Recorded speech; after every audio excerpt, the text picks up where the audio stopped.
आप देख रहे हैं न्यूज़ 18 इंडिया, आपके साथ मैं हूं सबीना तामंग देशमुख। इस वक्त की बड़ी खबर पर लगातार नजर बनी हुई है। रूस और यूक्रेन की संकट पर इस वक्त की ये सबसे बड़ी और सबसे अहम खबर है। डोनेस्क में रूसी सेना दाखिल हो गई है, रूसी सेना घुस गई है।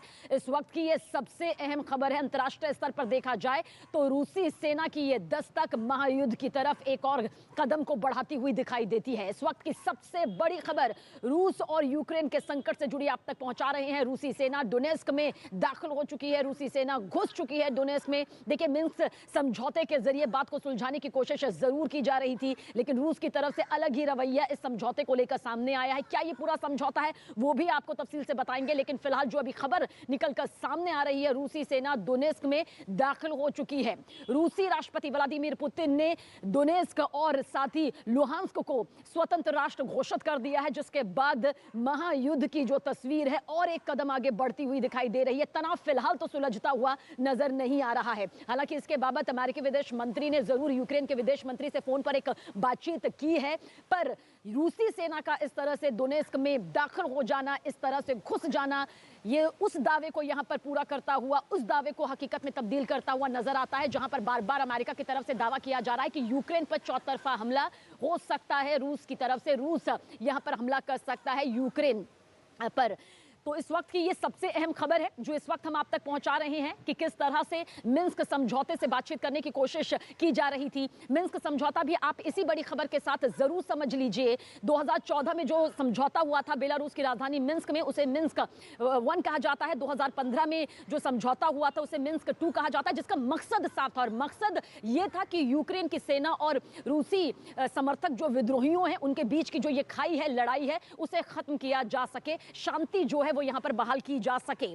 इतना जरूर कहा जा सकता है कि रूस जो है, रूसी राष्ट्रपति जो हैं, वो दावा जरूर करते हैं शांति का, वो बीच के रास्ता निकालने की कोशिश का जिक्र जरूर करते हैं, लेकिन रूसी सेना का दाखिल होना अपने आप में चिंताजनक यहां पर स्थिति को बताता है। मेरी सहयोगी रीमा इस वक्त स्टूडियो में है, मैप के जरिए वो एक बेहद खास इंफॉर्मेशन इस वक्त आप तक पहुंचाने जा रही है। Reema, over to you. और इस बार हमारे दर्शकों की सहूलियत के लिए हमारे साथ गेस्ट भी हैं, उनके जरिए हम समझेंगे। कर्नल उत्कर्ष राठौर सर, आपका बहुत स्वागत है।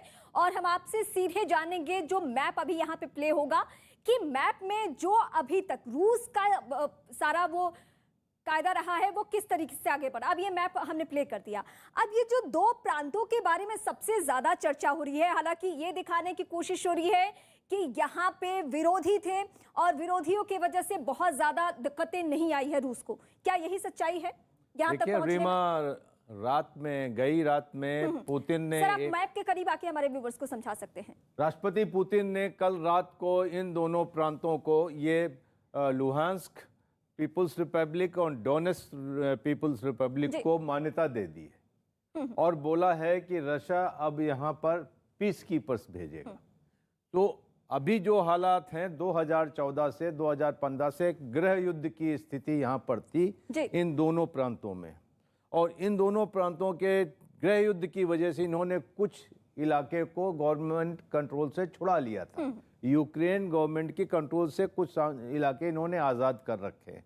कहा यह भी जाता है कि इसमें इन्हें रशिया का भरपूर समर्थन रहा है सालों से, जब से 2014 से विवाद चल रहा है। करीब हफ्ते भर पहले रशिया की जो संसद है डूमा ने इनको, राष्ट्रपति पुतिन को अनुरोध किया था कि आप इन्हें अभी मान्यता दे दें। एक बार चाहते हैं कि हमारे दर्शक समझे कि कहां पे अभी रूसी सैनिक एग्जैक्ट है, यूक्रेन की सेना कहां पे है, क्योंकि अब हम जो बात कर रहे हैं कि युद्ध के हालात बन गए हैं, तो जरा उनका मूवमेंट एक बार हमारे दर्शकों को। रूसी सेना करीब 1,50,000 सैनिक यूक्रेन के 3 तरफ आज की तारीख में है। मैप के जरिए जो आप बता रहे थे, उत्तर में बेलारूस में है करीब 30 से 35,000, पूर्व में रशियन बॉर्डर के साथ साथ रशिया की 41st आर्मी जो है लगी हुई है, और करीब 30 से 35,000 सैनिक क्रीमिया में हैं। आपको याद होगा कि क्रीमिया 2015-14 में आजाद करा लिया था रूस ने, बिल्कुल, और रूस के कब्जे में, राइट। अभी इसके अलावा लुहांस्क और डोनेस्क के रिबेल्स ने, जो वहां के लड़ाके हैं, रिबेल्स हैं जिनको रशिया का समर्थन प्राप्त है, उन्होंने एक भूभाग पर कब्जा कर रखा है जो तकरीबन इस तरीके से लाइन बनती है, इसमें उनका कंट्रोल है। तो अगर कल रशियन पीस कीपिंग फोर्स, जैसा कि आपके करस्पॉन्डेंट बता रहे थे कि डोनेट्स्क में आना, दाखिल होना शुरू हो गए हैं, तो रशिया को कोई अपोजिशन नहीं होगा, बल्कि उनका स्वागत होगा, वो यहाँ आएंगे। यहाँ पर गौर करने वाली बात यह है कि लुगांस्क और डोनेट्स्क पीपल्स रिपब्लिक की जो क्लेम लाइन है वो यहाँ खत्म नहीं होती, ये और जो है वेस्ट की तरफ जाती है। सर, इस बीच एक बड़ी खबर आ रही है, वो जरा हम दर्शकों को अपडेट कर दें। छात्रों को यूक्रेन छोड़ने के लिए कहा गया है। भारतीय छात्रों के लिए एडवाइजरी जारी कर दी गई है। युद्ध का खतरा बरकरार है। यूक्रेन में भारतीय दूतावास की सलाह, हालांकि 1 वीक पहले भी यही कहा गया था, छात्रों को यूक्रेन छोड़ने को कह दिया गया है। भारतीय छात्रों के लिए ये एडवाइजरी जारी कर दी गई है, इस वक्त की सबसे बड़ी जानकारी। सर, लेकिन इस बीच हम मैप के जरिए समझते समझते आपसे ये भी कहेंगे कि भारत के 20,000 जो हमारे छात्र हैं वो वहां पे फंसे हुए हैं। सर, मैं आपका रुख करूंगी, हमारे सहयोगी नीरज इस वक्त हमारे साथ जुड़ चुके हैं। नीरज, 20,000 तकरीबन छात्र हैं यूक्रेन में, उनको लाने की कवायद किस तरीके से, क्योंकि फ्लाइट्स के प्राइस बढ़ चुके हैं, ये लोगों की परेशानी है इस बीच।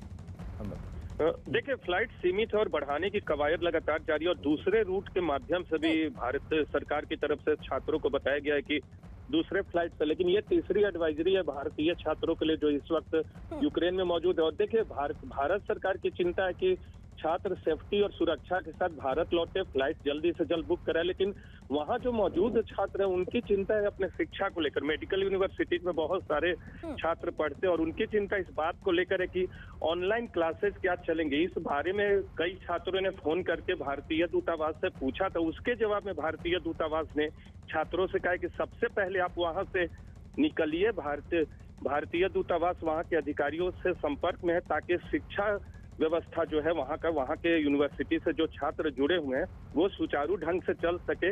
इसके लिए भारतीय दूतावास के अधिकारी लगातार यूक्रेन के अधिकारियों से संपर्क में। ये 5 सीटें जीतेंगे तो उत्तर प्रदेश में 325 सीटों का समर्थन भारतीय जनता पार्टी को प्राप्त होगा। 325 सीट का मतलब एक मजबूत और दमदार सरकार होगी। दमदार सरकार, आप दमदार और मजबूत सरकार चाहते हैं ना, कि समाजवादी पार्टी की दुमदार और मजबूर सरकार। दुमदार और मजबूर नहीं, दमदार और मजबूत सरकार। ये कौन देगा? भारतीय जनता पार्टी। कौन देगा? आप सभी सहमत हैं? देखो, मैं अयोध्या की शुरुआत बाबा गोरखनाथ के चुनाव क्षेत्र से कर रहा हूं, क्योंकि बाबा गोरखनाथ की कृपा से ये पैदा हुए थे और इसीलिए मैं यहीं से प्रचार भी कर रहा हूं। जिता करके भेजेंगे सभी लोग, लेकिन जीतने की पहली शर्त है, चुनाव के दिन 27 तारीख को चुनाव होना है ना।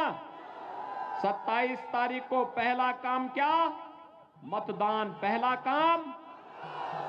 काम सभी लोग करेंगे।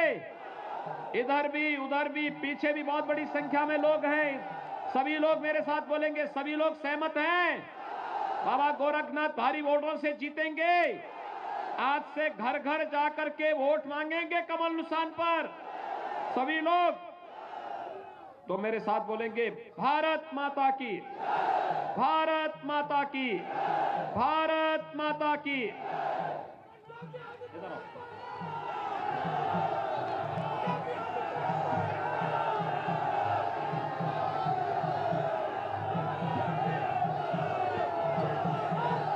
आप सबकी तरफ से मणिपुर बो खुरुमजरी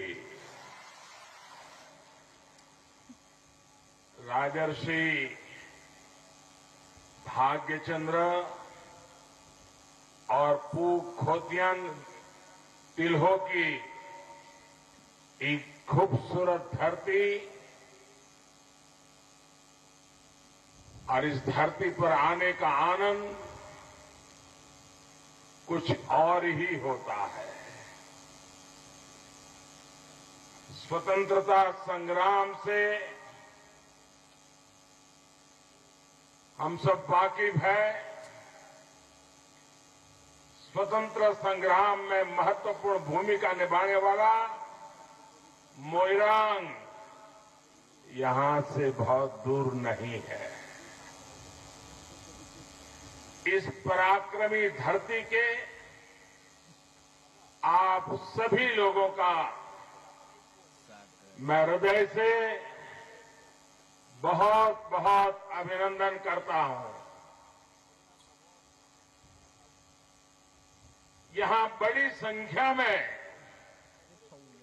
हमारी माताएं, बहनें, बेटियां भी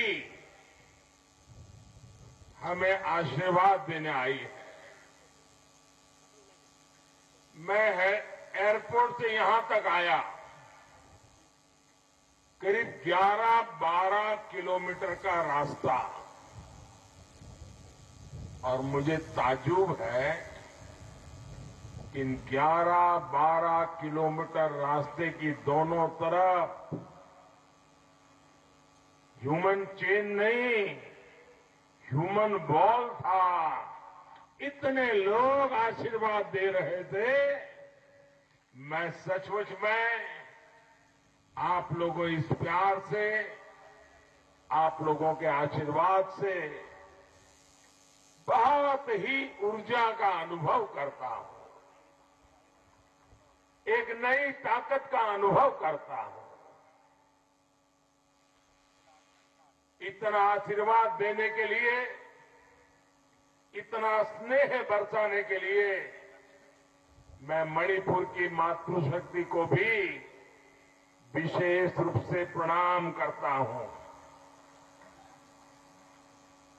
आपका ये उत्साह बता रहा है कि मणिपुर में फिर एक बार डबल इंजन की सरकार बनने जा रही है।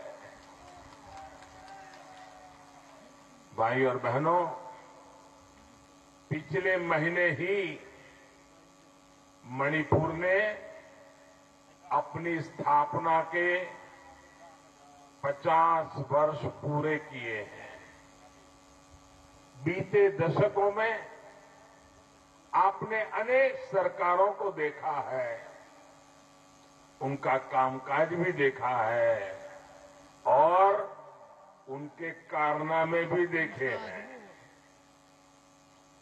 दशकों के कांग्रेस शासन में मणिपुर को असमानता और असंतुलित विकास ही मिला, लेकिन बीते 5 वर्षों में बीजेपी की डबल इंजन की सरकार ने मणिपुर के विकास का पूरी ईमानदारी से प्रयास किया है। आपने बीजेपी की गुड गवर्नेंस को भी देखा है और गुड इंटेंशन को भी देखा है। बीते 5 साल में हमने जो मेहनत की, उसने आने वाले 25 सालों की एक ठोस, मजबूत नींव बनाई है। मैं विशेष रूप से यहां के युवा बेटे बेटियों से और खास करके फर्स्ट टाइम वोटर्स से कहूंगा, जो पहली बार इस बार वोट डालने के लिए जाने वाले हैं, उनके मन में कितना उत्साह होगा, उमंग होगा। वोट देने के लिए जाने का मतलब ये नहीं है कि सिर्फ पोलिंग बूथ पे गए, एक बटन दबाया, इतना नहीं है। जब आप वोटिंग मशीन पे बटन दबाते हैं ना, इसका मतलब आप इस सरकार के सक्रिय भागीदार बन जाते हैं। आप सरकार चलाने के एक महत्वपूर्ण निर्णय के हिस्सेदार बन जाते थे।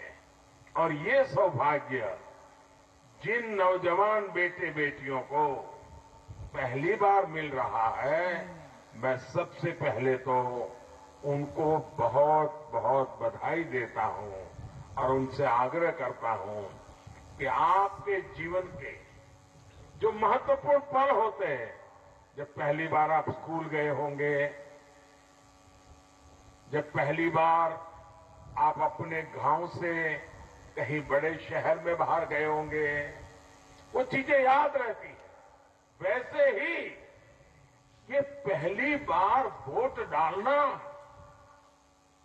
पोलिंग स्टेशन पे जाना, बूथ के अंदर जाना, बटन दबाना और अंदर से विजय ध्वनि निकले, एक नया विश्वास लेकर के निकलना, ये अवसर कभी जाने मत देना। मेरे नौजवान साथियों, ये चुनाव मणिपुर के आने वाले 25 साल को निर्धारित करने वाले हैं। स्टेबिलिटी और पीस का जो प्रोसेस इन 5 सालों में शुरू हुआ है, उसको अब हमें परमानेंट बनाना है। इसलिए मणिपुर में बीजेपी के नेतृत्व में पूर्ण बहुमत की सरकार बननी बहुत आवश्यक है। साथियों, मणिपुर की माताएं बहनें, यहां के युवा, यहां के होनहार खिलाड़ी जानते हैं कि जब इच्छा शक्ति हो, जब दिन रात मेहनत की जाए, तो कोई भी लक्ष्य असंभव नहीं होता है। भाजपा सरकार ने मणिपुर में असंभव को भी संभव बनाया है। बंद और ब्लॉकेड से मणिपुर का शहर हो या गांव, हर क्षेत्र को राहत मिली है। वरना कांग्रेस सरकार ने तो बंद और ब्लॉकेड को ही मणिपुर का भाग्य बना दिया था। इससे रोजगार और कारोबार तो ठप होते ही थे, जरूरी सामान की कमी भी आप लोगों को भुगतनी पड़ती थी। साथियों, बीरेन्द्र सिंह जी और उनकी सरकार ने सभी को साथ लेकर चलते हुए मणिपुर में बदलाव का नया अध्याय लिखा है। अनेकों युवा अब हिंसा का रास्ता छोड़कर मणिपुर के विकास में सहयोग करने के लिए बढ़ चढ़ करके आगे आ रहे हैं। एक समय था जब मणिपुर के लोगों के लिए सरकार तक पहुंचना, सरकारी दफ्तर तक पहुंचना बहुत मुश्किल था। जबकि बीरेन्द्र जी ने अपनी सरकार की पहचान पीपल्स गवर्नमेंट के तौर पर बनाई है। साथियों, भाजपा सरकार मणिपुर में क्या बदलाव लाई है, मैं इसका एक और उदाहरण आपको दूंगा। आप जानते हैं, कोरोना की इतनी भयंकर वैश्विक महामारी 100 साल में मानव जात को, दुनिया भर की मानव जात को इतना बड़ा संकट कभी आया नहीं। ये वैश्विक महामारी हर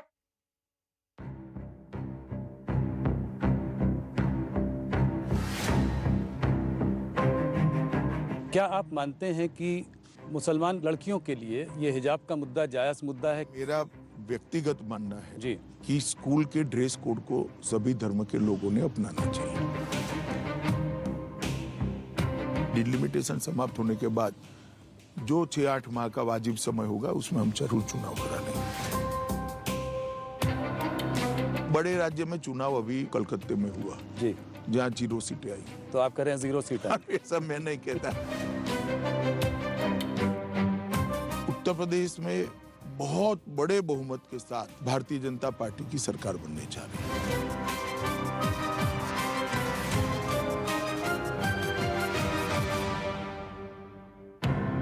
और उन्हें